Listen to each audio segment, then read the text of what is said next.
প্ৰাণৰ শিল্পী জুবিন গাৰ্গৰ মৃত্যুৰ আজি এমাহ সম্পূৰ্ণ হ'ল। এই উপলক্ষে সোণাপুৰৰ জুবিন সমাধি ক্ষেত্ৰত এমহীয়া আদ্যশ্ৰাদ্ধৰ আয়োজন কৰা হৈছে। সোণাপুৰৰ জুবিন সমাধি ক্ষেত্ৰত ডিমৰীয়া ৰাইজে শিল্পীগৰাকীৰ এমহীয়া আদ্যশ্ৰাদ্ধৰ লগতে বিশেষ শ্ৰদ্ধাঞ্জলি অনুষ্ঠানৰ আয়োজন কৰে।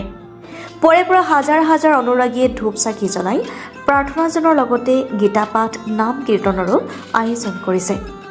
সোণাপুৰৰ পৰা ৰমেশ দাসৰ ৰিপৰ্টাৰ লাইভ অসম।